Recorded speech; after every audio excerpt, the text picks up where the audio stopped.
Am I the a-hole for saying that I don't want to be called aunt? My father is 20 years older than his younger brother, David 34M. Due to various factors, David spent a majority of his early years with my parents. By the time I 32F was 10 and David was 12, he moved in. David and my dad look nearly identical and people always assumed that was his son. My parents always said he was their first kid. They loved him like a son, etc. I always felt a bit weird about this. David is a nice guy, but he's not my brother. I never understood why it was my parents' job to pick up the slack of my grandparents. It caused a few disagreements in my youth that always boiled down to David has nothing, you have everything, be nice. I hated that I essentially went from an only child to a younger sister without being asked. I never looked at David as a brother, but obviously due to our small age gap, I never saw him as an uncle either. To me, he's just family. We get along well.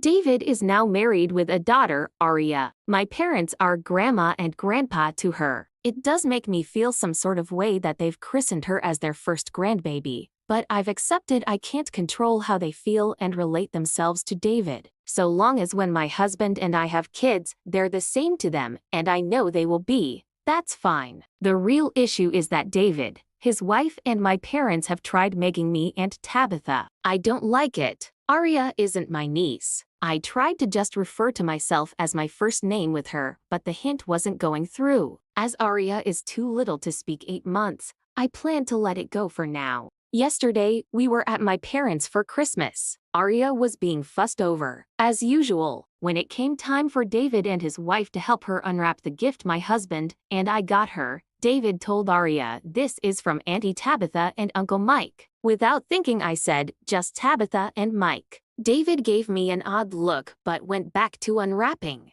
Later on, privately, David asked if I was okay. I said yes. Why? He said I got weird during gifts. I said not weird, just factual. I'm not Aria's aunt. He was still confused. I said I'm not his sister. This seemed to hurt his feelings, but he said okay, apologized, and said he'd never say it again. My mom pulled me aside later and said I was cruel to David. She said he considered me his sister. I simply said I'm not, and I'm not that baby's aunt. My mom gave me a disgusted look. She and my dad barely spoke to me the rest of the night, though David and his wife were polite. My husband feels there were better ways of going about it. So am I the a-hole here? Here are the top comments. Have you ever told David before in a respectful, kind way that you don't want to be called aunt? If so, then not the a-hole. If this is the first time you brought it up, then you are the a-hole majorly. You're the a-hole. People call other female relatives aunt, or even close family friends. My mom's cousin is my aunt. It's not that big of a deal. If David considers you a sister and you don't consider him a brother and you tell him to his face you are not his daughter's aunt, it really doesn't sound like you all get along well.